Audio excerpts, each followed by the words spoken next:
Bom dia.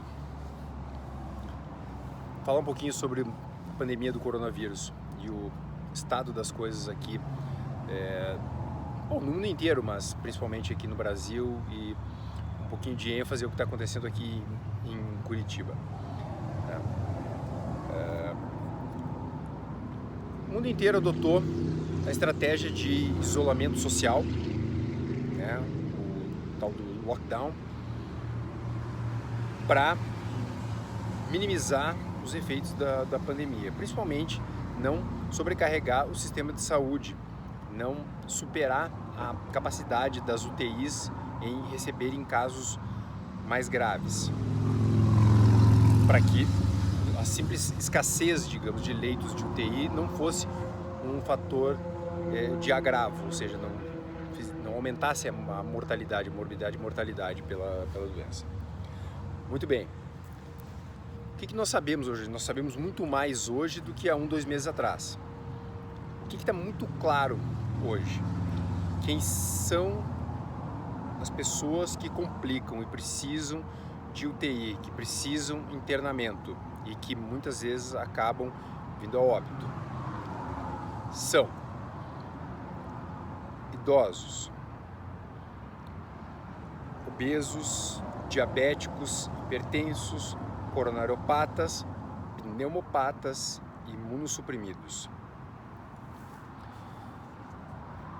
Muito bem. Na última semana saíram, pelo menos que eu tenha conhecimento, 3 trabalhos científicos ainda não revisados e publicados em revista, mas enfim, os 3 mostrando consistentemente que um baixo nível de vitamina D se associa a muito maiores morbidade e mortalidade. Tá?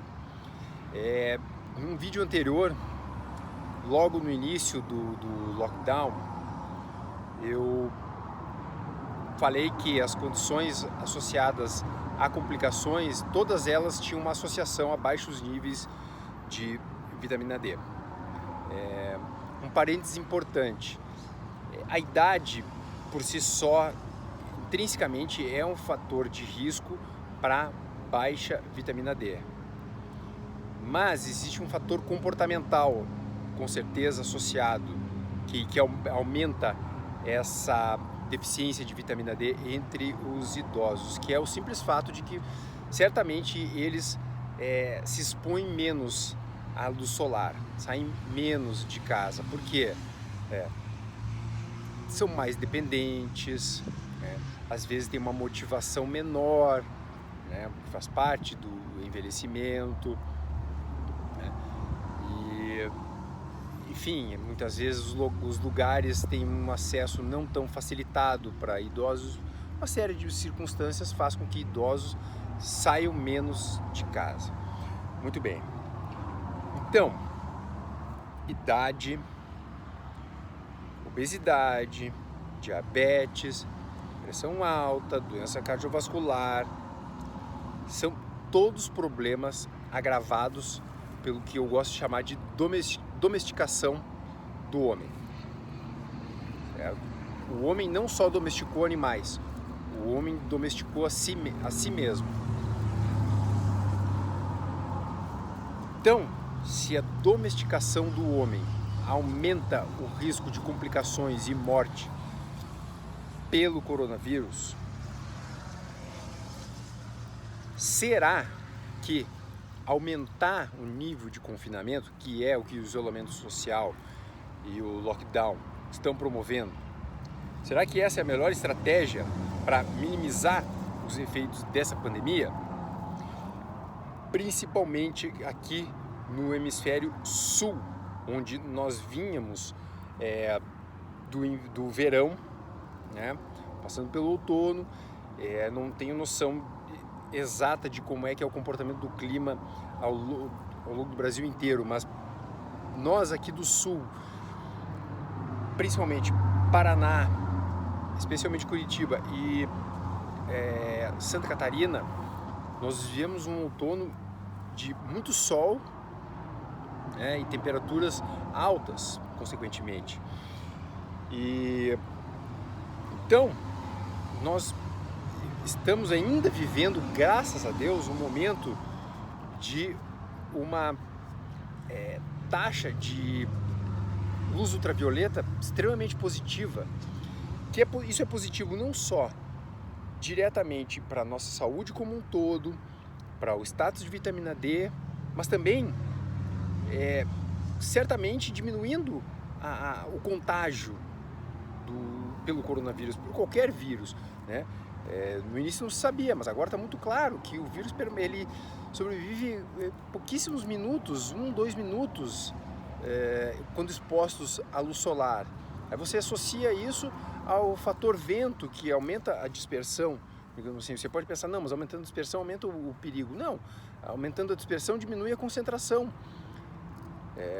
Muito se falou no início, né, do acometimento pelo coronavírus entre os profissionais da saúde, muito se falava em carga viral, a exposição a uma carga viral aumentada. Então veja, quando você aumenta a dispersão, você diminui a carga viral, digamos, que você está exposto, certo? Então, na minha opinião, essa estratégia desse isolamento social, como está sendo feito, não está certo. O que você tem que minimizar é a aglomeração. E a aglomeração, em primeiro lugar, significa diminuir o acesso das pessoas a lugares fechados. Isso sim, a não ser quando necessário. Agora, ruas, parques, na minha opinião, um absurdo você diminuir o acesso das pessoas aos parques. Não, o Chile está fazendo isso agora, né?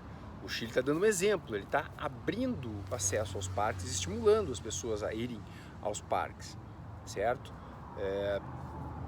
Por quê? Você tem que aumentar, você tem que facilitar o acesso das pessoas a espaços abertos, ao ar livre, para o quê? Para se movimentarem mais, pegarem mais sol, para serem mais felizes, né?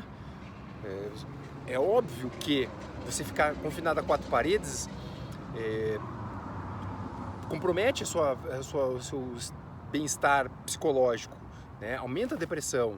Depressão diminui imunidade. Isso já é bem estabelecido. Então, o que eu gostaria, que eu ficaria imensamente feliz, principalmente agora ainda que a gente tem, por exemplo, aqui em Curitiba, uma previsão absurdamente boa de clima para a semana que vem. Claro, eu estou descontando o efeito seca, né? Pela diminuição das chuvas aqui, a gente pode estar tendo uma dificuldade com água, mas veja, talvez isso agora, nesse momento, seja secundário. Não é pouco importante, mas talvez não seja o mais importante.